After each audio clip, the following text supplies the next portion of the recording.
Chapter का नाम है मिनरल न्यूट्रिशन। ठीक है, मजा आ जाएगा, मैं गारंटी दे रहा हूं, है ना। इतनी आसान ट्रिक्स बताऊंगा कि सारा चैप्टर आपका बहुत आसानी से कवर हो जाएगा, है ना। तो अपना चैप्टर हम स्टार्ट करने जा रहे हैं। देखो, ये है अपनी नॉर्मल जिंदगी, ये है अपनी नॉर्मल जिंदगी, और ये है क्या, मेंटोस जिंदगी। ये नॉर्मल जिंदगी, ये है मेंटोस जिंदगी, है ना। फर्क क्या है, देखो, ये नॉर्मल जिंदगी हमारे सबके घरों में क्या है, ये गमले होते हैं, और गमले में क्या होती है, मिट्टी होती है, और मिट्टी से ये प्लांट जो है अपना पानी अब्सॉर्ब करेगा, वाटर अब्सॉर्ब करेगा, और क्या है जो इसमें मिनरल्स है ना, जैसे कैल्शियम, मैग्नीशियम, आयरन, वो सब भी ये अब्सॉर्ब करेगा अपने लिए जरूरी सामान। ठीक है, इतनी सिंपल सी बात है। और आप बाहर ग्राउंड में देख लो, या आप जाके अपने खेतों में देख लो, है ना, नॉर्मली कंडीशन क्या है कि प्लांट जो है वो मिट्टी में ही लगा होना चाहिए, तभी वो जिंदा रह पाएगा। ठीक है, बट एक साइंटिस्ट आए जिनका नाम था क्या, जूलियस वॉन सैक्स। उन्होंने क्या किया, 1860 में ये मेंटोस जिंदगी लोगों को दिखाई। अब मेंटोस जिंदगी क्या है, उन्होंने क्या बोला कि बिना सोयल के भी, मतलब क्या है, बिना मिट्टी के भी प्लांट्स को उगाया जा सकता है, बिना मिट्टी के भी। कैसे उगाया जा सकता है, तो उन्होंने क्या किया, एक न्यूट्रिएंट सॉल्यूशन तैयार किया ना, उन्होंने न्यूट्रिएंट का एक सॉल्यूशन बना लिया बेसिकली, है ना। अब क्या है, उन्होंने क्या है, मान लो यहां पे उसने पानी भर लिया, और पानी में जो भी प्लांट के लिए जरूरी सामान था, जैसे कैल्शियम हो गया, मैग्नीशियम हो गया, आयरन हो गया, मोलिब्डेनम हो गया, वो सब क्या किया, इस पानी में डाल दिया, है ना। एक तरीके से न्यूट्रिएंट का सॉल्यूशन बन गया, और ये प्लांट यहां पे अपने जिंदा है, प्लांट अपने यहां पे जिंदा है। ठीक है, अब इसका जो एनसीईआरटी में लिखा हुआ है उसको पढ़ लेते हैं। ये अपनी क्या है, बेसिकली ये अपनी क्या है, इस टेक्निक को, है ना, इस टेक्निक को, कौन सी टेक्निक, कि बिना मिट्टी के हमने प्लांट को उगा दिया, इस टेक्निक को क्या बोलते हैं, हाइड्रोपोनिक्स टेक्निक बोलते हैं। और ये किसने डेवलप की थी,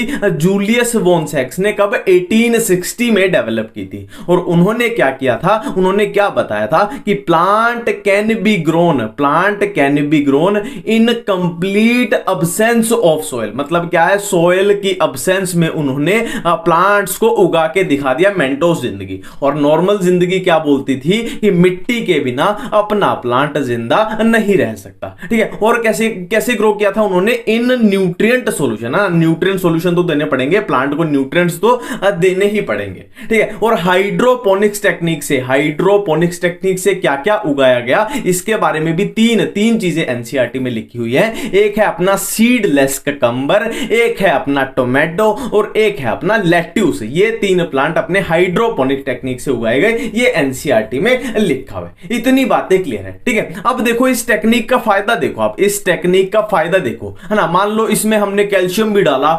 मैग्नीशियम भी डाला, है ना, बहुत सारी चीजें डाली। ठीक है, अब हम क्या करेंगे, इस न्यूट्रिएंट सॉल्यूशन से मान लो कैल्शियम को मैं रिमूव कर देता हूं। अब कैल्शियम के रिमूव होने से प्लांट में जो चेंज आएंगे हम उनको नोट डाउन कर लेंगे, है ना। बेसिकली क्या है, हम उस एलिमेंट की, उस न्यूट्रिएंट की डेफिशिएंसी सिम्टम हम उसके नोट डाउन कर सकते हैं, देख सकते हैं, है ना। दूसरा एग्जांपल ले लो, मान लो मैं इस न्यूट्रिएंट सॉल्यूशन से आयरन को बाहर निकाल दूं, तो आयरन के निकालने की वजह से, है ना, आयरन की कमी की वजह से प्लांट में जो चेंजेस आएंगे उनको हम नोट डाउन कर लेंगे, है ना। ऐसे इस टेक्निक से हमें बहुत सारी चीजें पता लग सकती है ना। और इससे मिट्टी से ऐसे निकालना बहुत मुश्किल होता है ना, ऐसे नहीं निकाल सकते।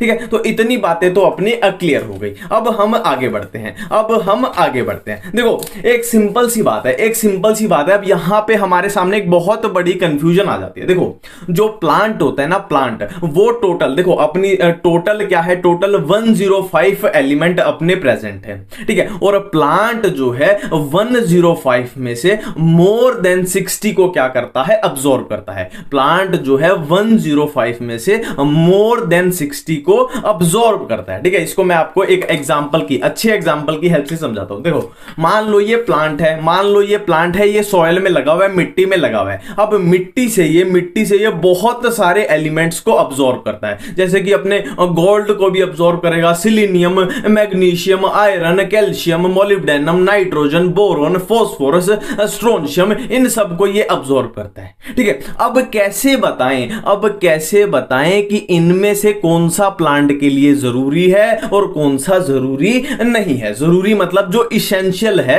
प्लांट को चाहिए ही चाहिए। ठीक है, मेरा सवाल क्या है, ये प्लांट इस मिट्टी में लगा लगा हुआ है और ये प्लांट बहुत सारे एलिमेंट्स को क्या करता है, अब्सॉर्ब करता है। अब हम कैसे बताएं, है ना, इतने सारों में से कैसे बताएं कि कौन सा जरूरी है और कौन सा बिना बात के ऐसे ही है ना, कैसे बताएं, है ना। तो इसका हमें एक क्राइटेरिया बनाना पड़ेगा, उसकी हम बात करने जा रहे हैं, ठीक है। अब यहां पे एक और बात याद रखना, जो स्ट्रोंशियम है ना, स्ट्रोंशियम याद रखना, एनसीईआरटी में लिखा हुआ है कि स्ट्रोंशियम जो होता है वो रेडियो एक्टिव है ना, जो न्यूक्लियर साइट होती है, न्यूक्लियर साइट उसके आसपास जो प्लांट होंगे, रेडियो एक्टिविटी है ना, वहां पे ये पाया जाएगा प्लांट्स के अंदर स्ट्रोंशियम, ये एनसीईआरटी में लिखा हुआ है, ठीक है। अब हम आगे बात करने जा रहे हैं कि कैसे बताएं कि कौन सा, मान लो अपने पास मैग्नीशियम है, कैसे बताएं कि इसेंशियल है या नहीं है, मोलिब्डेनम है, कैसे बताएं इसेंशियल है या नहीं है, सेलेनियम है, कैसे बताएं ये प्लांट के लिए इसेंशियल यानी जरूरी है या नहीं है, ठीक है। तो अब हम बात करने जा रहे हैं किसके बारे में, क्राइटेरिया फॉर इसेंशियलिटी, है ना, कि कौन सा ऐसा क्राइटेरिया है। मान लो मैं आपको बोल दूं कि कैल्शियम जो अपना है वो इसेंशियल एलिमेंट है, कैल्शियम जो अपना है वो इसेंशियल एलिमेंट है, ठीक है। अब कैल्शियम की कौन सी ऐसी प्रॉपर्टी है कि जिसके बेस पे मैंने ये बिल्कुल श्योर होके बोल दिया कि कैल्शियम एक इसेंशियल एलिमेंट है ना, उसके कुछ क्राइटेरिया होंगे, उसे कुछ स्टेप्स को फॉलो करना पड़ेगा, कुछ रूल्स को फॉलो करना पड़ेगा, ठीक है। अब देखो मैं वो रूल आपको बताने जा रहा हूं जो एनसीईआरटी में दिया हुआ है, इनको याद करना है, मैं बार बार बोल रहा हूं, इनसे बहुत ऐसा क्वेश्चन बनेगा कि which of the following is not true, which of the following is true, है ना, ऐसा क्वेश्चन बनेगा, ठीक है। तो देखो अगर कैल्शियम, मैं स्टार्ट करने जा रहा हूं, देखो अगर कैल्शियम इसेंशियल एलिमेंट है तो वो नेसेसरी होना चाहिए, नेसेसरी किसके लिए, नॉर्मल ग्रोथ के लिए और नॉर्मल रिप्रोडक्शन के लिए, ये पहली बात होगी। पहली बात क्या हुई, अगर कैल्शियम इसेंशियल एलिमेंट है तो नेसेसरी मतलब जरूरी, जरूरी मतलब चाहिए ही चाहिए, किसके लिए, नॉर्मल ग्रोथ के लिए और नॉर्मल रिप्रोडक्शन के लिए, है ना। अब क्या है, सिंपल सी बातें हैं कि अगर कैल्शियम इसेंशियल है तो बिना कैल्शियम वो प्लांट अपनी लाइफ साइकिल को कंप्लीट नहीं कर सकता, है ना, ये इसेंशियल का पहली लाइन होगी। अब दूसरी बात हम करने जा रहे हैं, ये पहला क्राइटेरिया होगा। दूसरा क्राइटेरिया देखो, अगर कैल्शियम इसेंशियल है तो वो स्पेसिफिक होना चाहिए, मतलब क्या है, नॉन रिप्लेसेबल। सिंपल सी बात है, अगर प्लांट में कैल्शियम की कमी है तो वो कमी कैल्शियम से ही पूरी की जाएगी, है ना। ऐसा नहीं होगा कि कैल्शियम की कमी है, चलो भाई थोड़ा सा मैग्नीशियम ज्यादा डाल लेते हैं, चलो भाई कैल्शियम की कमी है थोड़ा सा आयरन ज्यादा डाल लेते हैं, कैल्शियम का काम आयरन कर देगा या कैल्शियम का काम नाइट्रोजन कर देगा, ऐसा नहीं है। कैल्शियम का काम सिर्फ कैल्शियम ही कर सकता है, स्पेसिफिक है वो, उसके प्लांट के लिए स्पेसिफिक उसका फंक्शन है, इसीलिए, है ना, सिंपल सी बात है, स्पेसिफिक है तो वो नॉन रिप्लेसेबल हो जाएगा। ये दूसरी बात होगी। अब करने जा रहे हैं हम थर्ड बात क्या है, जो अपना कैल्शियम है, कैल्शियम अगर इसेंशियल एलिमेंट है तो वो डायरेक्टली इन्वॉल्व होना चाहिए किसमें, प्लांट की मेटाबॉलिज्म में, प्लांट की मेटाबॉलिज्म में, ठीक है। अब पॉइंट मैं आपको रिवाइज कर देता हूं, है ना, कौन से, नॉर्मल ग्रोथ एंड रिप्रोडक्शन वाला पॉइंट था अपना, जिसमें हमने लाइफ साइकिल का भी पॉइंट कर लिया, है ना, लाइफ साइकिल वाला भी कर लिया। और क्या था, स्पेसिफिक होना चाहिए, नॉन रिप्लेसेबल होना चाहिए, ये एक पॉइंट किया। और क्या है, मेटाबॉलिज्म वाला हमने एक पॉइंट किया, ठीक है। अब हम बात करने जा रहे हैं इसेंशियल एलिमेंट्स के बारे में, कि हम इसेंशियल एलिमेंट्स को कैसे पढ़ेंगे, कैसे डिवाइड करके पढ़ेंगे। देखो मेरे को पता है आपने इस नज़रिए से इस चैप्टर को कभी नहीं देखा होगा, और मैं गारंटी दे रहा हूं कि ये पूरा एनसीईआरटी को डिक्टेट किया जा रहा है, ठीक है। अब देखो इसेंशियल एलिमेंट्स को दो बेसिस पे डिवाइड किया गया, इसेंशियल एलिमेंट्स को दो बेसिस पे डिवाइड किया गया, है ना। On the basis of a quantity required, मतलब कितनी उसकी क्वांटिटी चाहिए इस बेसिस पे, और कौन से बेसिस पे कि उनका फंक्शंस क्या है, और किस बेसिस पे उनका फंक्शंस क्या है। तो पहले क्या देखेंगे, क्वांटिटी रिक्वायर्ड के बेसिस पे क्या होगा, और फिर देखेंगे फंक्शन के बेस पे क्या क्या दिया हुआ है, ठीक है। तो पहले है क्वांटिटी रिक्वायर्ड, है ना, पहले हम क्या कर रहे हैं, क्वांटिटी रिक्वायर्ड। सिंपल सी बात है, देखो इसेंशियल एलिमेंट्स जो होते हैं टोटल कितने होते हैं, 17 होते हैं। इसेंशियल एलिमेंट्स टोटल कितने हैं, 17 होते हैं, है ना। अब 70 में से जो एलिमेंट्स ज्यादा क्वांटिटी में चाहिए, जो एलिमेंट्स ज्यादा क्वांटिटी में चाहिए वो कौन से हो जाएंगे, मैक्रो एलिमेंट्स, और जो एलिमेंट एलिमेंट्स कम क्वांटिटी में चाहिए वो हो जाएंगे माइक्रो एलिमेंट्स, वो हो जाएंगे माइक्रो एलिमेंट्स। बिल्कुल क्लियर है। और मैक्रो कितने होंगे 9 और माइक्रो कितने हो जाएंगे 8। ठीक है, अब इनको याद करने की ट्रिक बताता हूं। देखो इनको याद करते रहते हो आप, मेरे को पता है, पर इनकी सिंपल सी ट्रिक बताता हूं। देखो हमें केमिस्ट्री में पता है एस ब्लॉक क्या होता है, पी ब्लॉक क्या होता है, डी ब्लॉक क्या होता है। देखो एस और पी ब्लॉक के जो भी एलिमेंट आए, मैं फिर से रिपीट करता हूं, एस या पी ब्लॉक के जो भी एलिमेंट आए उनको डाल दो मैक्रो एलिमेंट में, और डी ब्लॉक के जो एलिमेंट आए उनको डाल दो माइक्रो एलिमेंट में। मैं फिर से रिपीट करता हूं, एस या पी ब्लॉक के एलिमेंट आए तो डाल दो मैक्रो में, और डी ब्लॉक के आए तो माइक्रो में। इसकी सिर्फ एक एक्सेप्शन है, वो क्या है, क्लब। इसकी सिर्फ एक एक्सेप्शन है, वो है क्लब। क्लब यानी क्लोरीन एंड बोरोन, क्लब यानी क्लोरीन एंड बोरोन, है ना। क्लोरीन एंड बोरोन नेचुरली किसके हैं, पी ब्लॉक एलिमेंट है, तो आने तो चाहिए थे मैक्रो में, बट ये आएंगे किसमें, माइक्रो में। एक एक्सेप्शन याद रखने। अब देखो एस या P block, carbon, hydrogen, nitrogen, oxygen, phosphorus, sulphur, calcium, magnesium, potassium, सारे किसके एस या पी ब्लॉक के एलिमेंट है, तो किसमें आ जाएंगे, मैक्रो में। और माइक्रो में डी ब्लॉक के निकल, zinc, copper, iron, manganese, molybdenum, सारे किसमें आ जाएंगे, माइक्रो में आ जाएंगे। और क्लब अपनी एक्सेप्शन है, होने चाहिए किसमें, मैक्रो में, क्योंकि ये पी ब्लॉक के हैं, पर आएंगे किसमें, माइक्रो एलिमेंट्स में। अब देखो हम essential elements on the basis of a quantity required finish कर चुके हैं ना। मैं कौन से किए, macro elements and micro elements. अब हम क्या करेंगे, essential elements on the basis of a function. तो essential elements on the basis of a function कितने टाइप के हैं, 4 टाइप के। एनसीईआरटी में ऐसे ही दिया हुआ है, मैं गारंटी दे रहा हूं, आप क्रॉस चेक करके देख सकते हो। ठीक है, 4 टाइप के दिए हुए, कौन से स्ट्रक्चरल एलिमेंट्स, और कौन से एनर्जी रिलेटेड एलिमेंट्स, और कौन से एंजाइम एक्टिवेटर और इनहिबिटर, और कौन से ऐसे एलिमेंट्स जो ऑस्मोटिक पोटेंशियल को ऑल्टर करेंगे, है ना। तो स्ट्रक्चरल एलिमेंट कौन से, carbon, hydrogen, oxygen, nitrogen. Carbon, hydrogen, oxygen, nitrogen. देखो इसको थोड़ी सी ट्रिक लगानी है तो ऐसे याद रख लेना कि आप मुझसे क्वेश्चन पूछ लो कि स्ट्रक्चरल एलिमेंट कौन है, स्ट्रक्चरल एलिमेंट कौन है, तो मेरा आंसर भी यही है कि कौन है। कौन मतलब CHON, कौन। सिंपल सी बात है। नेक्स्ट है एनर्जी रिलेटेड। देखो एटीपी में क्या होता है, फास्फोरस होता है, तो एनर्जी का पी तो ये याद आ गया, है ना। मैग्नीशियम का ऐसे याद रखना,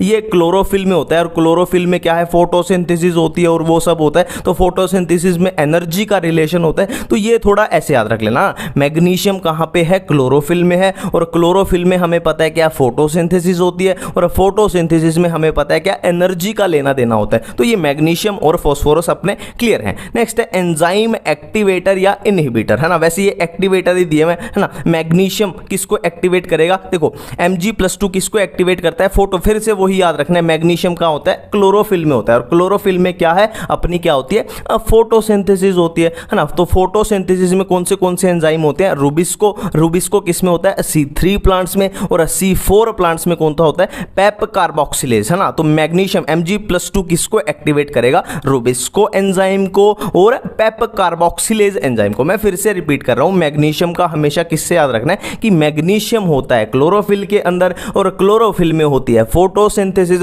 और फोटोसिंथेसिस में एनर्जी का लेना देना, ठीक है, क्योंकि होता ही ना एनर्जी का लेना देना। और दूसरा कैसे याद रखेंगे कि मैग्नीशियम होता है क्लोरोफिल में होती है फोटोसिंथेसिस। अब फोटोसिंथेसिस में 2 एंजाइम होते हैं, रूबिस्को C3 प्लांट में, और पेप कार्बोक्सिलेज होता है अपना C4 प्लांट में। बिल्कुल इतनी बातें क्लियर हैं, ठीक है। अब नेक्स्ट है Zinc+2, ये किस एंजाइम को एक्टिवेट करता है, अल्कोहल डीहाइड्रोजिनेस। Zinc+2 किसको, अल्कोहल डीहाइड्रोजिनेस। और मोलिब्डेनम तो सबको पता ही होता है किसको एक्टिवेट करता है, नाइट्रोजिनेस को एक्टिवेट करता है ना। और ये है क्या है, जो पोटेशियम जो है वो किसको ऑल्टर करता है, ऑस्मोटिक पोटेंशियल को। सिंपल सी बात है, पोटेशियम का लेना देना किसके साथ होता है, स्टोमेटा की क्लोजिंग एंड ओपनिंग के साथ। तो स्टोमेटा की क्लोजिंग ओपनिंग से याद आ जाएगा ऑस्मोटिक पोटेंशियल।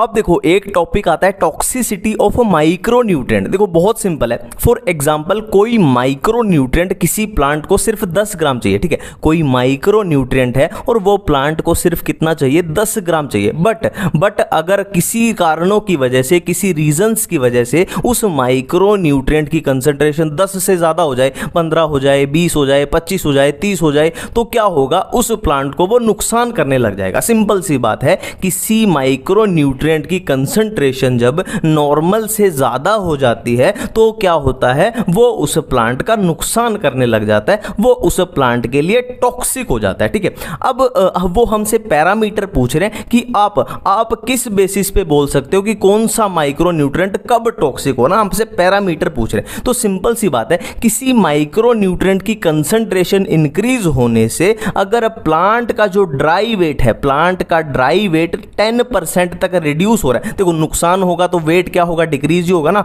जब हम भी बीमार होते हैं हमारा वजन कम होता है, तो है ना, ड्राई वेट अगर प्लांट का उस माइक्रो न्यूट्रिएंट की कंसंट्रेशन के इंक्रीज होने से 10% तक रिड्यूस हो रहा है तो हम उसको बोल सकते हैं टॉक्सिक, हम उसको बोल सकते हैं टॉक्सिक। देखो ड्राई वेट इसलिए देखते हैं, हम वेट वेट क्यों नहीं देखते, क्योंकि सिंपल सी बात है, वेट वेट में क्या आ जाएगा, पानी भी आ जाएगा, वाटर भी आ जाएगा, तो वाटर तो गर्मी होने की वजह से, धूप की वजह से भी तो उड़ सकता है, तो इसलिए हम ड्राई वेट देखते हैं। और टॉक्सिसिटी ऑफ माइक्रो न्यूट्रिएंट में एक बहुत अच्छा एग्जांपल एनसीईआरटी में दिया हुआ है, किसका, मैंगनीज टॉक्सिसिटी। देखो मैंगनीज क्या है, माइक्रो न्यूट्रिएंट है, मैंगनीज टॉक्सिसिटी का एक एग्जांपल दिया हुआ है। देखो कंसंट्रेशन इंक्रीज होगी तो यहां पे क्या है, मैंगनीज की कंसंट्रेशन इंक्रीज होने से प्लांट का नुकसान हो रहा है। प्लांट का क्या नुकसान हो रहा है कि मैंगनीज के इंक्रीज होने से आयरन, मैग्नीशियम और कैल्शियम की कंसंट्रेशन डिक्रीज हो जाती है, तो ये सीधा सीधा प्लांट का नुकसान हो रहा है। ठीक है, अब देखो इसको याद कैसे रखना है, बहुत सिंपल सी ट्रिक है। देखो आप मैगी याद करो, मैगी पहले कितने की आती थी, 5 रुपए की आती थी, फिर 10 की हुई, फिर 12-13 की, और अब तो ज्यादा की आने लगी शायद।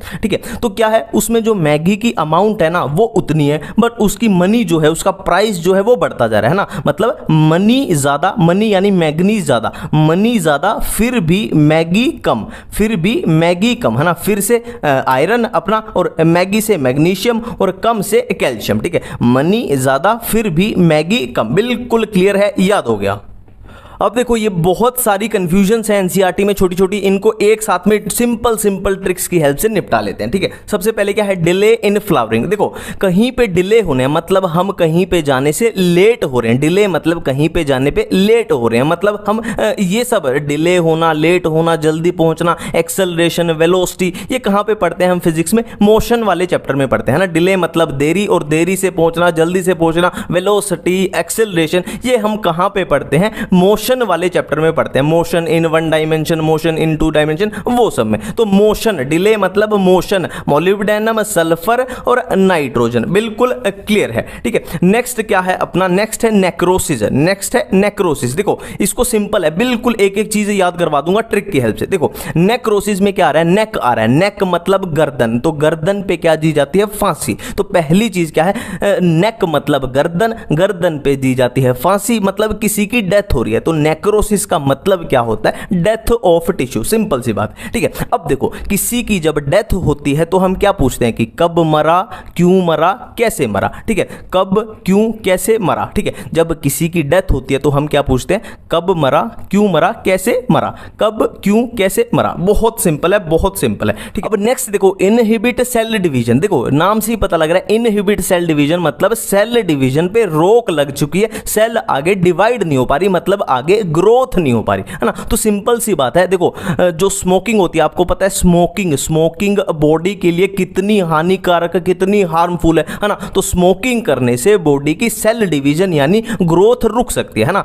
स्मोकिंग हमको पता है कितनी हार्मफुल है, स्मोकिंग करने से बॉडी की सेल डिवीजन यानी सेल की ग्रोथ या बॉडी की ग्रोथ रुक सकती है। तो स्मोकिंग से याद आ जाएगा SMOKN, है ना, स्मोकिंग। ठीक है, S से सल्फर, मोलिब्डेनम, पोटेशियम, नाइट्रोजन, बहुत सिंपल है। ठीक है, नेक्स्ट है बेनिफिशियल एलिमेंट। देखो आप जो भी काम कर रहे हो, आप नीट क्रैक करना चाहते हो तो सब कुछ आप खुद के लिए, अपने लिए करना चाहते हो ना। देश के लिए कोई कुछ नहीं करना चाहता, देश के लिए कोई कुछ नहीं करना चाहता, देश का बेनिफिट कैसे करना है हमें पता ही नहीं है। ठीक है, तो देश का बेनिफिट कैसे करना है ये सिर्फ एक टाइप के लोगों को पता है, कौन से, सेना के लोग, सेना यानी आर्मी के लोग, जो बॉर्डर पे जवान है, वो असली देश का बेनिफिट करते हैं, है ना। असली बेनिफिट करना करना किसको आता है? सेना के लोगों को आता है। तो हमें उनसे, सेना के लोगों से सीखना चाहिए कि देश का बेनिफिट कैसे करना है। तो बेनिफिट करना किससे सीखो? सेना से सीखो, सेना से सीखो। से सिलीनियम, ऐसे क्या? सोडियम, ये क्या है? सिलिकॉन, ये है कोबाल्ट। तो beneficial selenium, sodium, silicon, cobalt. बिल्कुल क्लियर है, ठीक है। नेक्स्ट है क्रिटिकल एलिमेंट। देखो बहुत आसान ट्रिक है। जब भी क्रिटिकल टाइम आता है, फॉर एग्जांपल आपके एग्जाम के 3 दिन या 4 दिन जब नीट के रह जाएंगे, मतलब आपका क्रिटिकल टाइम आ जाएगा, तो क्या करना चाहिए? आपको पता ही है क्या करना चाहिए। क्या करना चाहिए? नहा धो के पूजा करनी चाहिए। नहा के पूजा, भगवान की पूजा करनी चाहिए, है ना। क्रिटिकल टाइम में नहा के पूजा करनी चाहिए। मतलब क्या है? नाइट्रोजन, पोटेशियम, फॉस्फोरस, ये हो जाएंगे अपने क्रिटिकल एलिमेंट, ठीक है। नेक्स्ट है क्लोरोसिस। देखो यार, क्लोरोसिस में तो मैं पर्सनली बता रहा हूं कि मेरे को खुद अपनी ट्रिक में क्लोरोसिस वाली में मजा नहीं आता। मतलब ऐसा लगता नहीं है कि मजेदार है। बाकी तो ठीक है, अच्छी है, पर ये थोड़ी मजेदार नहीं लगती। पर फिर भी अब स्किप तो कर नहीं सकता, तो बतानी तो पड़ेगी, है ना। तो क्लोरोसिस की क्या है? देखो, नहाने के मग में फिर से जाने दिया मोबाइल, है ना। मतलब नहाने के मग में मोबाइल गिर गया था और दोबारा फिर से गिर गया।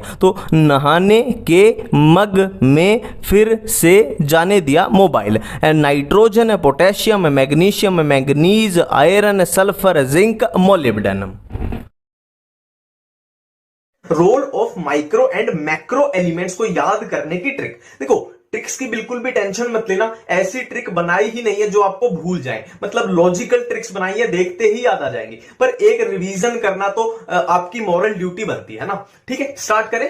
सबसे पहली ट्रिक है जिंक के लिए। सबसे पहली ट्रिक है जिंक के लिए। देखो किसी भी कार में ऑक्स केबल बहुत जरूरी होती है। ऑक्स केबल सबको पता है ना, फोन में कनेक्ट करके जो वो वायर सी होती है, फोन में कनेक्ट करके जो गाने चलाते हैं, तो वो कार में बहुत जरूरी होती है। जरूरी होती है ऑक्स केबल कार में। जरूरी से हमें याद आएगा जिंक, ऑक्स से याद आएगा ऑक्सिन फॉर्मेशन, और कार से याद आएगा कार्बोक्सिलेज एंजाइम। मतलब जो जिंक है वो क्या क्या करेगा?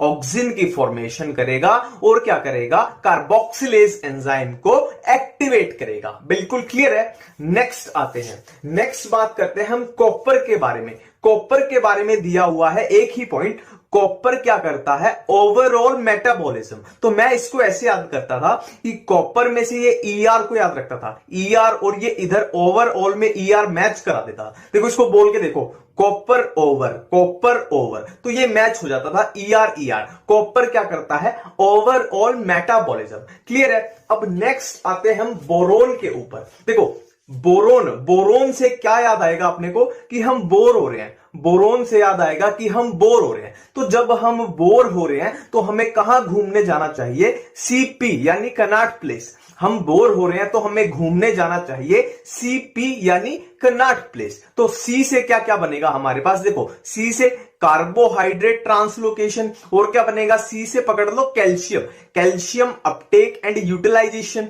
और क्या बनेगा सी से? Cell differentiation. ठीक है, तो बोरोन ये 3 काम कराएगा, और क्या कराएगा? सीपी। पी से क्या आएगा हमें याद? Pollen germination. तो ये है बोरोन के फंक्शन। ठीक है, क्लियर है। अब नेक्स्ट आते हैं।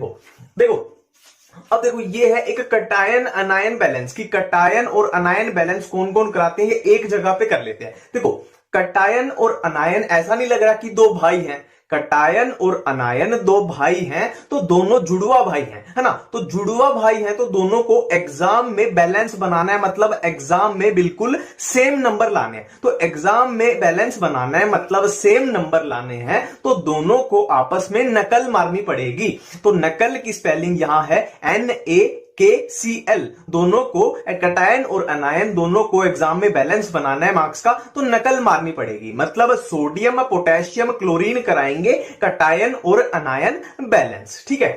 अब नेक्स्ट देखो ये बहुत सिंपल सी ट्रिक है कि मैंने कल पानी, ठीक है, मैंने कल पानी फेकूलाल के ऊपर। फेकूलाल जैसे कुछ भी होता है ना, रामलाल, श्यामलाल, ऐसे ही कोई बंदा है फेकूलाल। मैंने कल पानी फेकूलाल के ऊपर फेंक दिया। लाल मतलब रेड मतलब रेडॉक्स। मैंने कल पानी फेकूलाल के ऊपर फेंक दिया। तो मैंने कल पानी मतलब वाटर स्प्लिटिंग कौन कराएंगे?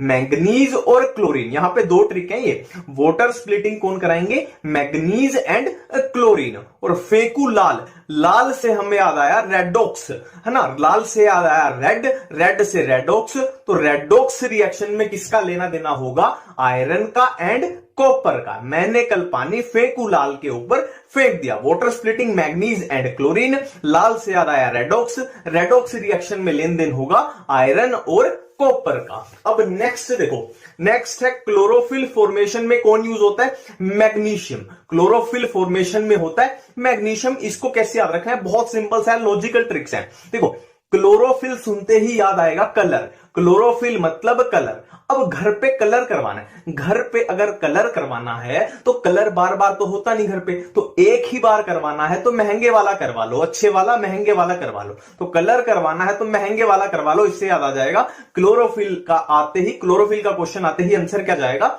मैग्नीशियम। ठीक है, अब तो हो गए अपने ट्रिक्स वाले कवर। अब है अपने बिल्कुल कॉमन सेंस वाले, जैसे नाइट्रोजन है, बिल्कुल कॉमन सेंस है, इसमें कोई ट्रिक की जरूरत ही नहीं है। नाइट्रोजन प्रोटीन में होता है, सबको पता है। न्यूक्लिक एसिड में होता है, सबको पता है। विटामिन, हार्मोन, फिर भी अगर आपको इसमें लॉजिक ना मिले तो एन एन एन पकड़ लेना। जैसे प्रोटीन में एन है, न्यूक्लिक एसिड में एन है, विटामिन में एन है, हार्मोन में एन है, तो ये नाइट्रोजन हो जाएगा। और फिर से एक कॉमन सेंस का, जैसे फास्फोरस है। अब फास्फोरस न्यूक्लिक एसिड में होता है, इसको कुछ याद नहीं करना। न्यूक्लिक एसिड में क्या है, फॉस्फो डाइस्टर बॉन्ड है, फॉस्फेट ग्रुप है, वहां पे फॉस्फोर होगा, है ना, ये सिंपल सी बात है। और यहाँ पे एटीपी रिलेटेड रिएक्शन, अब एटीपी, यहाँ पे एटीपी में ही फॉस्फोरस आ रहा है, तो यहाँ पे फॉस्फोरस होगा, कॉमन सेंस है। फॉस्फोरस सेल मेम्ब्रेन में होगा, सेल मेम्ब्रेन किसकी बनी होती है, फॉस्फोलिपिड की, तो वहां पे फॉस्फोरस होगा, कॉमन सेंस है, कुछ याद नहीं करना, है ना। लास्ट है देखिए कैल्शियम, कैल्शियम सेल वॉल में होता है। सेल वॉल में मिडल लैमेला किसका होता है, कैल्शियम पैक्टेट से मिलकर बना होता है ना, तो इसमें भी कुछ याद नहीं करना, ये भी कॉमन सेंस था। देखो अब हम करने वाले हैं कि नाइट्रोजन का किसी भी प्लांट के साथ आखिर क्या रिश्ता है ना, इनका क्या पंगा होता है, क्या सीन होता है ना। आप इस चैप्टर में जब देखोगे ना तो आपको हर जगह पे नाइट्रोजन भर भर के दिखाई देगी, है ना। Nitrogen fixation, denitrification, nitrification, ammonification, फिर बाद में हमें अमीनो एसिड बनाने हैं, हर जगह पे नाइट्रोजन है ना। तो क्या होता है जनरली, हम क्या होता है इस चैप्टर में नाइट्रोजन वाली जो चीजें है ना, हम उनको याद करने लग जाते हैं, रटने लग जाते हैं, है ना। बट ये समझने वाली चीजें हैं सारी, हम कहीं ना कहीं वो कॉन्सेप्ट मिस कर जाते हैं कि नाइट्रोजन का प्लांट के साथ क्या रिलेशन था। ठीक है, तो मैं आपको दो तरीके से समझाऊंगा। सबसे पहले मैं आपको बिल्कुल बेसिक रोड मैप बताऊंगा कि प्लांट को आखिरकार नाइट्रोजन क्यों चाहिए और वो उसको कैसे मिलेगी, है ना। फिर सेकंड दूसरे नंबर पर हम बात करेंगे किसके बारे में, फिर हम करेंगे नाइट्रोजन साइकिल के बारे में, कि जो नाइट्रोजन है वो कैसे रेगुलेट होती है, वो प्लांट तक कैसे पहुंचती है, प्लांट से निकलती कैसे है ना, पूरे अपने बायोस्फीयर में, पूरे एटमॉस्फेयर में कैसे वो रेगुलेट हो रही है ना। दो चीजों पे बात करेंगे। सबसे पहले मैं आपको बिल्कुल बेसिक रोड मैप बताने जा रहा हूं कि आखिरकार इस प्लांट को ये नाइट्रोजन क्यों चाहिए और कैसे चाहिए ना, कैसे इसको उठाने वाले। ठीक है, देखो एक बात फिर से बोल रहा हूं कि थोड़ा सा एक्स्ट्रा फोकस रखना, चीजों को मैं बिल्कुल आसानी से समझा दूंगा, मेरी गारंटी। ठीक है, ये अपना क्या है, एक प्लांट है, थोड़ा सा अजीब बन गया, इस पे हंसना मत, है ना। पर मेरे को ये ऐसे बनाना पड़ा, क्यों बनाना पड़ा वो अभी पता लग जाएगा, जैसा तैसा है, पर ये अपना बेचारा एक प्लांट है, एक अपना पेड़ है। ठीक है, अब पेड़ में आपको पता लग रहा है ये अपनी क्या है, स्टेम है, और ये जो निकली हुई है ये क्या है, इस प्लांट की रूट्स हैं, और ये इस प्लांट्स की क्या है, लीव्स हैं। यहां पे पत्तियां ही पत्तियां हैं, लीव्स हैं बेसिकली। ठीक है, और हम क्या बातें क्लियर कर चुके हैं। देखो इस प्लांट को नॉर्मली जीने के लिए क्या चाहिए, प्रोटीन चाहिए। इस प्लांट को प्रोटीन चाहिए ही चाहिए। ठीक है, अब प्रोटीन किससे मिलके बनता है, ये बात हम कर चुके हैं, किससे, अमीनो एसिड से मिलके बनता है। और किसी भी अमीनो एसिड को बनाने के लिए हमें क्या चाहिए, नाइट्रोजन चाहिए। तो बेसिकली हमें करना क्या है, इस प्लांट को ये नाइट्रोजन प्रोवाइड करानी है। ठीक है, अब एक लॉजिकल बात है यार, नाइट्रोजन यहां से तो घुस नहीं सकती, ऐसा तो होगा नहीं ना कि लीव्स में से डायरेक्ट नाइट्रोजन हवा में उड़ रही है। ये एटमॉस्फेयर में तो नाइट्रोजन बहुत सारी है, तो वो डायरेक्ट ऐसे लीव से एंट्री ले जाएगी, ऐसी तो कोई सुविधा यहां पे उपलब्ध नहीं है ना, ऐसे स्टेम से घुस सकती है ना। तो प्लांट जो भी अब्सॉर्ब करता है वो कहां से अब्सॉर्ब करता है, रूट्स के थ्रू अब्सॉर्ब करता है ना। जैसे पानी है, वाटर को प्लांट अब्सॉर्ब करेगा, मिनरल्स हैं उनको कहां से अब्सॉर्ब करेगा, रूट्स से ही तो अब्सॉर्ब करेगा। ये हमें लॉजिक बात है। तो एक ही रास्ता है इस प्लांट के पास नाइट्रोजन को पहुंचाने का एक ही रास्ता है कि हम उसको रूट्स के थ्रू अब्सॉर्ब कराएं, है ना। ये एक पॉसिबल रास्ता है, रूट्स के थ्रू हमें क्या करानी है, अब्सॉर्ब करानी है। तो अब देखो ये तो बहुत ही सिंपल हो गया। हमारे पास क्या है, एटमॉस्फेयर में बहुत सारी नाइट्रोजन भरी पड़ी है, बहुत सारी नाइट्रोजन है हमारे पास बाहर एटमॉस्फेयर में। हम क्या करते हैं कि इस नाइट्रोजन को क्या है, रूट्स के थ्रू अंदर घुसा देते हैं और प्लांट को ये मिल जाएगी, बहुत सिंपल है, ठीक है। बट ऐसा बिल्कुल भी पॉसिबल नहीं है, ऐसा नहीं होता।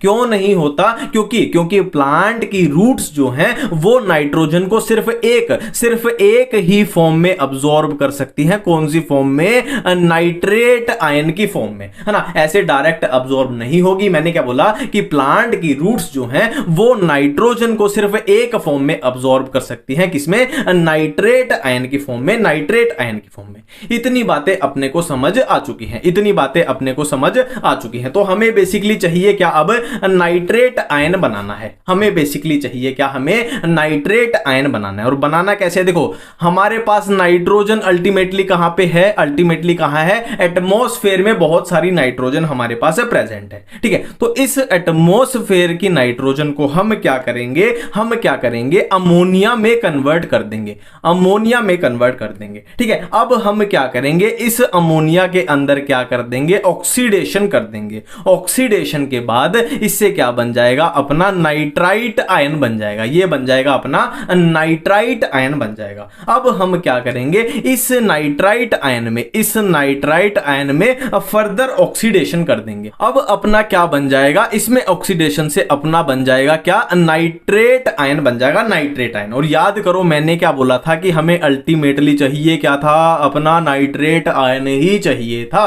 अब ये नाइट्रेट आयन जो है ये इन प्लांट की रूट्स के थ्रू अंदर अब्सॉर्ब हो सकता है। और ये सारा किसमें, सॉइल में बन रहा है, मिट्टी में बन रहा है ना। तो अब क्या है, अपना जो नाइट्रेट आयन है वो प्लांट के अंदर यहां पहुंच चुका है, ठीक है। अब ये नाइट्रेट आयन ट्रेवल करके कहां पहुंच जाएगा, प्लांट की लीव्स में पहुंच जाएगा, प्लांट की पत्तियों तक ये पहुंच गया। ये अपना नाइट्रेट आयन यहां तक पहुंच गया, ठीक है। अब ये नाइट्रेट आयन यहां पहुंच गया। अब हमें क्या करना है, ये जो रिएक्शन यहां पे हुई है बिल्कुल इसके रिवर्स कर देनी है, बिल्कुल इसके रिवर्स कर देनी है। रिवर्स कैसे, कि हम नाइट्रेट आयन से क्या बना लेंगे, अपना नाइट्राइट आयन बना लेंगे। देखो नाइट्राइट, फिर हम क्या बना देंगे, अपनी अमोनिया बना देंगे, फिर हम अपनी क्या बना देंगे, अमोनिया बना देंगे। और अब ध्यान देना, अब 5 स्टार 10 स्टार लगा लो। अमोनिया से हम आगे क्या बनाएंगे, अपना NH4 पॉजिटिव। हम क्या बनाएंगे, NH4 पॉजिटिव। इसको हम आगे बनाएंगे, ठीक है। अब इससे फर्दर अपना क्या बनेगा, अमीनो एसिड बनेगा। कैसे बनेगा ये हम चैप्टर के लास्ट में देखते हैं, जो अपना वो रिडक्टिव अमाइनेशन, ट्रांस अमाइनेशन, उसमें इसको देखते हैं, ठीक है। अब अमीनो एसिड अपना तैयार है। अब अमीनो एसिड से अपना क्या बन जाएगा, अमीनो एसिड से अपना प्रोटीन बन जाएगा। और प्लांट को क्या चाहिए था, प्रोटीन चाहिए था। इतनी बातें अपने को समझ आ गई, ठीक है। अब आपका एक सवाल होना चाहिए कि अगर NH4 पॉजिटिव ही हमें यहां चाहिए था तो NH4 पॉजिटिव हमने यहां क्यों नहीं बनाया, और उसको हम अब्सॉर्ब करा के डायरेक्ट करा लेते हैं ना। इतना तामझाम यहां पे जो तामझाम किया, इतना करने की क्या जरूरत थी। तो सिंपल सा लॉजिक है, जो NH4 पॉजिटिव होता है ना, वो क्या होता है, टॉक्सिक होता है। टॉक्सिक मतलब वो प्लांट के अंदर ज्यादा देर तक नहीं रह सकता, है ना। इसीलिए हमने इसको क्या किया, यहां थोड़ी सी देर के लिए बनाया है। वो इतनी देर तक प्लांट के अंदर नहीं रह सकता क्योंकि वो टॉक्सिक है। और जो नाइट्रेट है वो टॉक्सिक नहीं है, वो प्लांट के अंदर ज्यादा देर तक रह सकता है। तो ये था बेसिकली अपना कि प्लांट इस नाइट्रोजन का क्या करता है, क्यों करता है और कैसे कैसे करता है। ये था बेसिक, ठीक है। अब हम क्या देखेंगे, अब हम देखेंगे नाइट्रोजन साइकिल। सारी बातें बिल्कुल एकदम क्रिस्टल क्लियर हो जाएंगी कि है ना, हमने ये सारा खेल क्यों रचाया। अब हम करने वाले हैं क्या, नाइट्रोजन साइकिल। देखो एक बात मैं फिर से रिपीट कर दूं, जो ये हम पढ़ रहे हैं ना, नाइट्रोजन का लेना देना जो भी पढ़ रहे हैं, इस पे थोड़ा सा एक्स्ट्रा फोकस के साथ देखो यार, है ना। क्योंकि बाकी चीजों तो इस चैप्टर में क्या है, याद करने की है, वो सभी कर लेंगे। बट जो मेन चीज है इस चैप्टर की, ये नाइट्रोजन का लेना देना है, तो थोड़ा सा एक्स्ट्रा फोकस के साथ देखना है, ठीक है। स्टार्ट करते हैं अपनी नाइट्रोजन साइकिल को, स्टार्ट करते हैं। देखो अब हम करने जा रहे हैं यहां पे क्या, नाइट्रोजन साइकिल करने जा रहे हैं। बेसिकली अभी जो थोड़ी देर पहले हमने किया था, मैं उसी बात को एक बार रिपीट करूंगा। अभी थोड़ी देर पहले हमने क्या किया था कि हमारे पास क्या होती है, हमारे पास क्या होती है, एटमॉस्फेयर में बहुत सारी नाइट्रोजन प्रेजेंट होती है। हमारे पास नाइट्रोजन प्रेजेंट होती है एटमॉस्फेयर में बहुत सारी, जिसको हमने बोल दिया एटमॉस्फेरिक नाइट्रोजन। ठीक है, अब इस एटमॉस्फेरिक नाइट्रोजन को हमने किस में कन्वर्ट कर दिया था, हमने किस में कन्वर्ट कर दिया था, अमोनिया में इसको कन्वर्ट कर दिया था, है ना, अमोनिया में। बेसिकली ये काम कौन करता है, अपने बैक्टीरिया भी कर सकते हैं या इंडस्ट्रियल प्रोसेस भी होती है, वो सब भी कर सकते हैं। ठीक है, तो इस प्रोसेस को नाइट्रोजन की अमोनिया में क्या हो गई, फिक्सेशन हो गई, तो इस प्रोसेस को हम क्या बोलते हैं, नाइट्रोजन फिक्सेशन बोलते हैं। ठीक है, तो ये अमोनिया बन चुका है ना। अब हमने आगे क्या किया था, अब अमोनिया को हमने आगे कन्वर्ट किया था किसमें, नाइट्राइट आयन में कन्वर्ट किया था, हमने इसको नाइट्राइट आयन में कन्वर्ट किया था। ठीक है, अब आगे हमने क्या किया था, नाइट्राइट आयन को हमने कन्वर्ट किया था, है ना, अभी थोड़ी देर पहले तो कर रहे थे, हमने कन्वर्ट किया था किसमें, नाइट्रेट आयन में, हमने इसको किया था कन्वर्ट नाइट्रेट आयन में। ठीक है, और जो ये प्रोसेस पूरी बनी ना, ये अमोनिया से लेके यहां तक नाइट्रेट आयन तक, इस प्रोसेस को हम क्या बोलते हैं, नाइट्रिफिकेशन। इस प्रोसेस को बोलते हैं क्या, नाइट्रिफिकेशन, इस प्रोसेस को बोला जाता है। बेसिकली क्या है, देखो ट्रिक बताता हूं, देखो जहां भी फिकेशन आ जाए ना, फिकेशन आ जाए मतलब फॉर्मेशन हो रही है, फिकेशन मतलब फॉर्मेशन हो रही है किसकी, नाइट्री मतलब नाइट्राइट आयन या फिर नाइट्रेट आयन, याद रखो तो अच्छी बात है। तो नाइट्रेट आयन की फॉर्मेशन हो रही है, नाइट्रिफिकेशन। यहां क्या था, फिक्सेशन था, यहां क्या है, फिकेशन है, याद रखना। तो ये प्रोसेस हो गई अपनी नाइट्रिफिकेशन। इतनी बातें बिल्कुल ही क्लियर है। ठीक है, अब देखो एक और बात हमने की थी कि जो नाइट्रेट आयन होता है, कि जो नाइट्रेट आयन होता है उसको अपना प्लांट क्या कर सकता है, उसको अपना प्लांट अब्सॉर्ब कर सकता है। तो प्लांट इसको क्या करेगा, प्लांट इसको रूट्स के थ्रू, क्या करेगा, अब्सॉर्ब कर लेगा। तो नाइट्रेट आयन को अब्सॉर्ब कौन कर लेगा, अपना प्लांट इसको अब्सॉर्ब कर लेगा। अब जो अपनी नाइट्रोजन थी वो किसके पास है, अपने प्लांट के पास है। ठीक है, एक और बात यहां पे आपके मैं बता दूं, देखो ये जो अपने नाइट्रेट आयन बने थे, ये कहां बने थे, अपने सॉइल के अंदर बने थे, मिट्टी के अंदर बने थे, है ना, और इनको क्या अब्सॉर्ब किया, प्लांट ने इनको अब्सॉर्ब किया। ठीक है, पर ये भी तो बात है यार कि जरूरी तो नहीं है कि जितने नाइट्रेट बने सारे के सारे प्लांट ने अब्सॉर्ब कर लिया, है ना, कुछ तो रह जाएंगे, कुछ तो बच जाएंगे, है ना। एफिशिएंसी, प्लांट की एफिशिएंसी 100% थोड़ी है, इसने सारे थोड़ी अब्सॉर्ब किए, तो कुछ वहीं पे सॉइल में रह गए। तो जो सॉइल में रह गए वो कहां कन्वर्ट हो जाते हैं, वापस से अपनी, है ना, देखो नाइट्रोजन यहां से चली थी और जो प्लांट ने अब्सॉर्ब नहीं किए, यूज नहीं किए, वो वापस से अपने एटमॉस्फेरिक नाइट्रोजन में मिल जाएंगे। और इस प्रोसेस को हम क्या बोलते हैं, डीनाइट्रिफिकेशन। इस प्रोसेस को हम क्या बोलते हैं, डीनाइट्रिफिकेशन।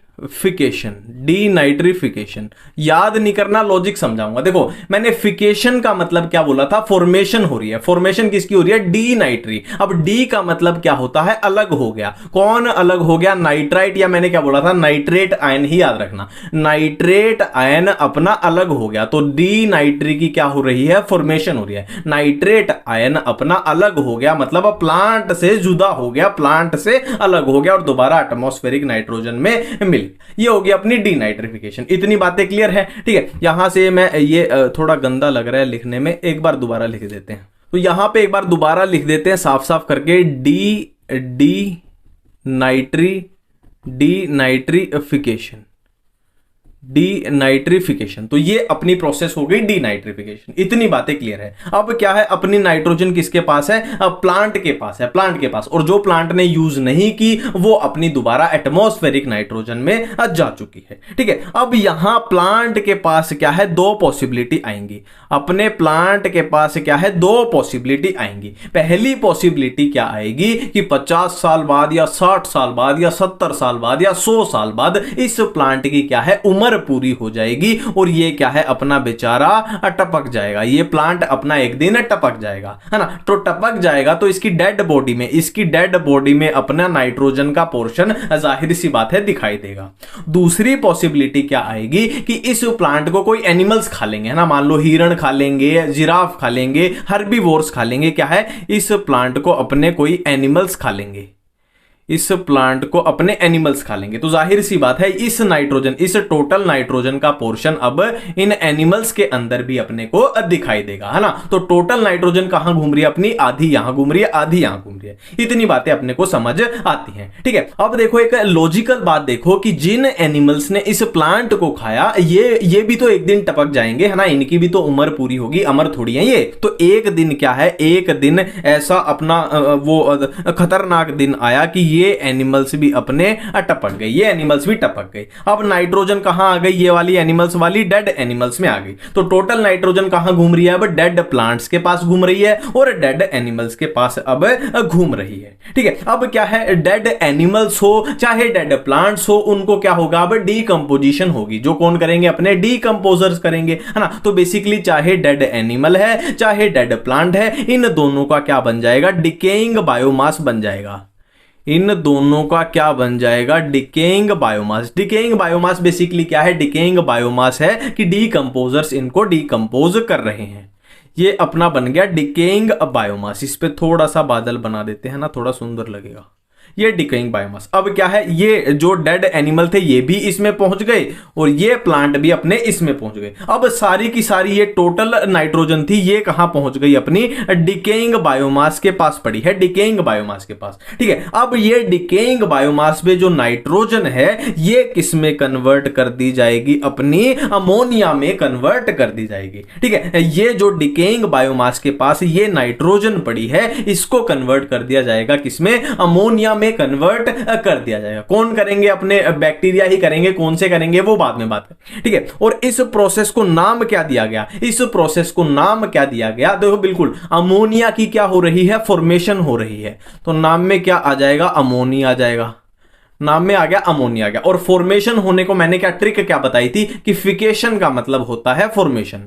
फिकेशन का मतलब यहां पे ट्रिक चल रही है कि फिकेशन मतलब फॉर्मेशन। तो अमोनी मतलब अमोनिया, फिकेशन मतलब फॉर्मेशन हो गई, है ना। जैसे इसमें क्या की थी हमने, ये नाइट्रिफिकेशन थी कि नाइट्री मतलब नाइट्रेट आयन, फिकेशन मतलब फॉर्मेशन हो गई, है ना। बिल्कुल सारी बातें क्लियर हो रही है। एक बार प्रोसेस देख लेते हैं कौन सी बनी। नाइट्रोजन को फिक्स कर दिया अमोनिया में, तो नाइट्रोजन फिक्सेशन। अब अमोनिया अपनी नाइट्रेट आयन में कन्वर्ट हो रही है ना, नाइट्राइट नाइट्रेट में, इसको हमने बोला नाइट्रिफिकेशन। अब ये अनयूज, जो प्लांट ने यूज नहीं की, अनयूज्ड अपने नाइट्रेट आयन है, दोबारा से अपने एटमॉस्फेरिक नाइट्रोजन में कन्वर्ट हो गए, इसको हमने बोला डीनाइट्रिफिकेशन, ठीक है। अब ये है प्लांट में आई अपनी नाइट्रोजन, फिर प्लांट से यहां डिकेइंग बायोमास में अल्टीमेटली पहुंच गई। कैसे भी पहुंचा लो यहीं पहुंचेगी। अब ये डिकेइंग बायोमास में जो नाइट्रोजन है इसको अमोनिया में कन्वर्ट कर दिया गया और इस प्रोसेस को नाम क्या दिया गया, अमोनी मतलब अमोनिया, फिकेशन मतलब फॉर्मेशन हो रही है। तो ये अपनी पूरी नाइट्रोजन साइकिल है ना। आप एनसीईआरटी में चेक कर लो, है ना। मेरे ख्याल से आपकी एक एक बात यहां पे क्लियर हो जाएगी, ठीक है। अब देखो, अब हम क्या करेंगे कि अमोनिफिकेशन कौन से बैक्टीरिया करते हैं, ये नाइट्रिफिकेशन कौन से बैक्टीरिया करते हैं, डीनाइट्रिफिकेशन कौन से बैक्टीरिया करते हैं, नाइट्रोजन फिक्सेशन कैसे होती है, ये हम देख लेंगे। अब थोड़ा याद करने की चीजें बेसिकली आएंगी अपनी।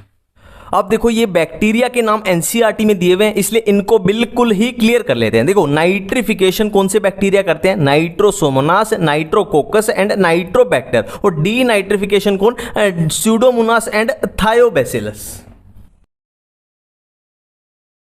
बहुत आसान और मजेदार ट्रिक है। देखो, फ्री में बार्बर से बाल कटा के सिम्बा हुआ फरार, ठीक है। सिम्बा ने बार्बर से बाल कटाए और बिना पैसे दिए फरार हो गया। फ्री में बार्बर से बाल कटा के सिम्बा हुआ फरार। अब देखो, ये तो अपना आ गया फ्री लिविंग और ये सिम्बायोटिक। देखो, फ्री से फ्री लिविंग और सिम्बा, सिम्बा से सिम्बायोटिक। अब फ्री लिविंग में देखो, बार्बर, बार्बर के फर्स्ट 3 लेटर पकड़ लेने हैं। बी से बिजरेनकिया, ए से एजोटोबैक्टर, आर से रोडोस्पाइरिलम।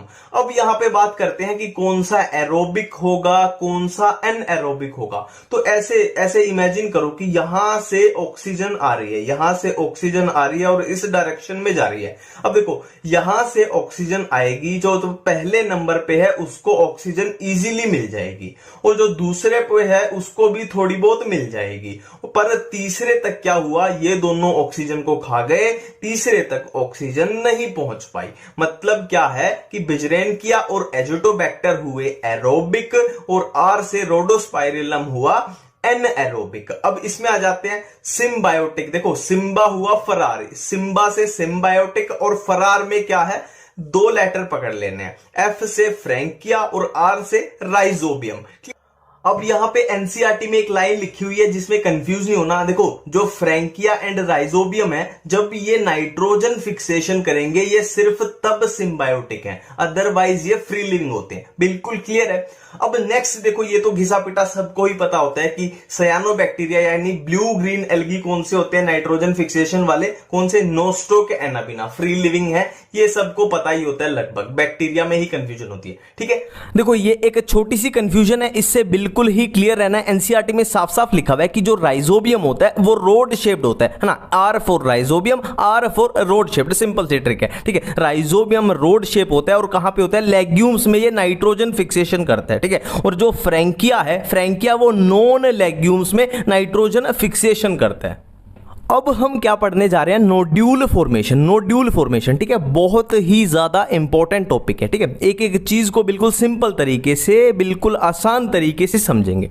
ठीक है, बिल्कुल सिंपल तरीके से। देखो ये है प्लांट की रूट्स है। ठीक है, ये है प्लांट की रूट्स, ये रूट्स में क्या है, सेल है, ये रूट्स की सेल है। अब हमें पता है प्लांट्स की रूट में क्या होते हैं, रूट हेयर्स होते हैं। ये सीधे सीधे देखो, बिल्कुल सीधे सीधे क्या है, ये रूट हेयर्स हैं। और रूट हेयर्स के बाद बाहर क्या है, इधर सोयल पार्टिकल, बाहर क्या है, मिट्टी है ना। हमें पता है ना कि रूट हेयर्स के थ्रू जो प्लांट है वो मिट्टी से क्या करता है, न्यूट्रिएंट्स को अब्सॉर्ब करता है, वाटर को अब्सॉर्ब करता है। बिल्कुल क्लियर है। ठीक है, अब इन सोयल पार्टिकल्स के साथ साथ मिट्टी में क्या है, बैक्टीरिया प्रेजेंट है। कौन से बैक्टीरिया है, राइजोबियम बैक्टीरिया। कौन से बैक्टीरिया, राइजोबियम बैक्टीरिया प्रेजेंट है। बिल्कुल क्लियर है। ठीक है, अब ये बैक्टीरिया की वजह से, बैक्टीरिया ने क्या किया, इन रूट हेयर्स को इन्फेक्ट कर दिया। बैक्टीरिया ने रूट हेयर्स को इन्फेक्ट कर दिया। तो बैक्टीरिया ने जब इन रूट हेयर्स को इन्फेक्ट किया तो इन्फेक्शन की वजह से क्या हुआ, ये रूट हेयर ऐसे मुड़ गया।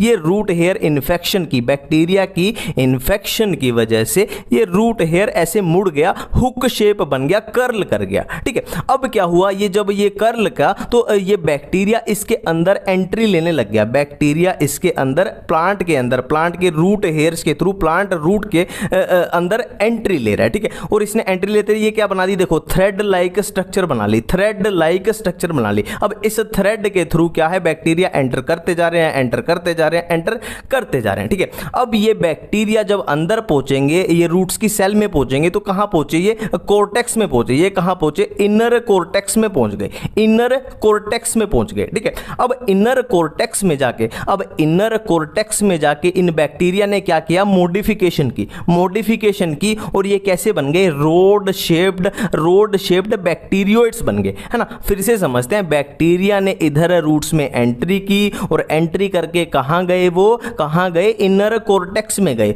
और इनर कोर्टेक्स में जाके ये जो राइजोबियम बैक्टीरिया थे ये मॉडिफाई हो गए, और मॉडिफाई होकर कैसे बन गए, रोड शेप्ड बैक्टीरियोइड्स बन गए। ठीक है, अब बैक्टीरियोइड्स क्या करेंगे, कॉर्टिकल और पेरिसाइकल, प्लांट्स में, प्लांट रूट में क्या होती है, कॉर्टिकल और पेरिसाइकल सेल जो होती है उनकी डिवीजन कराएंगे। ठीक है, जो ये बैक्टीरियोइड्स हैं ये प्लांट रूट में कॉर्टिकल सेल्स और पेरिसाइकल सेल्स की डिवीजन कराएंगे। ठीक है, अब डिवीजन होगी, ग्रोथ होगी, बहुत ज्यादा डिवीजन होगी, बहुत ज्यादा ग्रोथ होगी, बहुत ज्यादा डिवीजन होगी, बहुत ज्यादा ग्रोथ होगी, किसकी, पेरिसाइकल सेल की और कॉर्टिकल सेल की। तो बहुत ज्यादा डिवीजन और बहुत ज्यादा ग्रोथ की वजह से क्या बन जाएंगे, नोड्यूल्स बन जाएंगे ना। एक जगह पे बहुत सारी सेल, ऐसे एक सेल बहुत ज्यादा डिवीजन करे तो क्या है, नोड्यूल्स जैसे बन जाएंगे, ये नोड्यूल्स बन जाएंगे। ठीक है, अब इन नोड्यूल्स का यहां पे एक बहुत इंपॉर्टेंट लाइन है लास्ट, कि ये जो नोड्यूल बनेंगे, ये नोड्यूल बनेंगे, इनका जो प्लांट रूट है उसके साथ डायरेक्ट वेस्कुलर कनेक्शन होता है। अब आपको पूछना चाहिए कि हमने नोड्यूल तो बना लिए, ठीक है, पूरा समझ में आ गया कैसे कैसे बने, पर इन नोड्यूल्स का प्लांट में काम क्या है, मतलब प्लांट ने और बैक्टीरिया ने ये बनाए क्यों।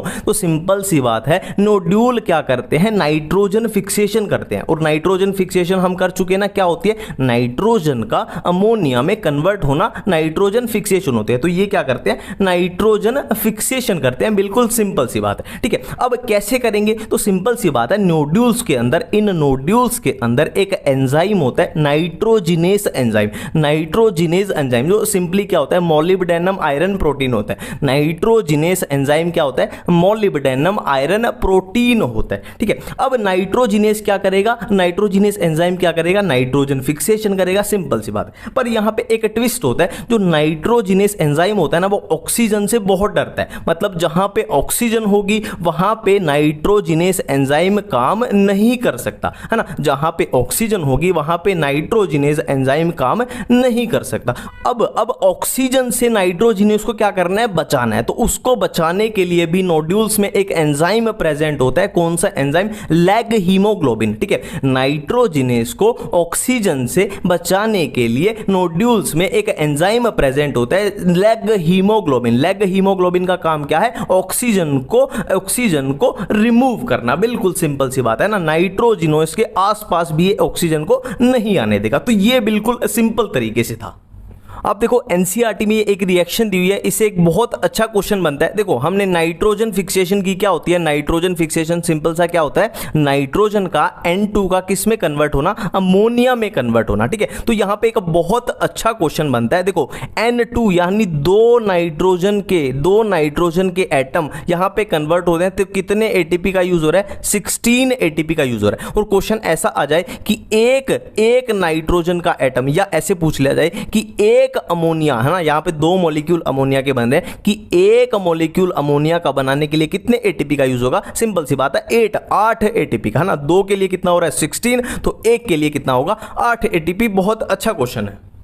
अब देखो हमने बात की थी कि प्लांट की लीव्स में क्या बन जाता है, अमोनियम आयन बन जाता है, अमोनियम आयन। और अमोनियम आयन से हमें क्या बनाने थे, अमीनो एसिड्स बनाने थे, अमीनो एसिड्स, ठीक है। अब ये बनते कैसे हैं, एनसीईआरटी में जो दिया हुआ है वैसे बात करेंगे, ठीक है, बिल्कुल ठीक है, ठीक है। तो इसमें दो चीजें हैं, क्या, रिडक्टिव अमाइनेशन और दूसरी क्या है, ट्रांस अमाइनेशन, ठीक है। ये आपको रिडक्टिव वाला तो थोड़ा याद ही करना पड़ेगा कि ammonium ion alpha ketoglutaric acid के साथ रिएक्ट करके, यहां एनर्जी का यूज होता है, रिएक्ट करके क्या बना देगा, ग्लूटामिक एसिड बना देगा। और एंजाइम कौन सा यूज होगा, glutamate dehydrogenase. Ammonium ion alpha ketoglutaric acid के साथ रिएक्ट करके क्या बना देगा, ग्लूटामिक एसिड बना देगा। किसकी प्रेजेंस में, ग्लूटामेट डीहाइड्रोजिनेस की प्रेजेंस में, ठीक है, बिल्कुल सिंपल है। और सेकंड है ट्रांस अमाइनेशन। ये आपको बिल्कुल भी याद नहीं करना, ये कॉमन सेंस के बेसिस पे, ठीक है। देखो ट्रांस मतलब ट्रांसफर, अमाइनेशन मतलब अमीनो ग्रुप। ट्रांस मतलब ट्रांसफर, अमाइनेशन मतलब अमीनो ग्रुप। मतलब अमीनो ग्रुप की हमको क्या करनी है, ट्रांसफर करनी है, ठीक है।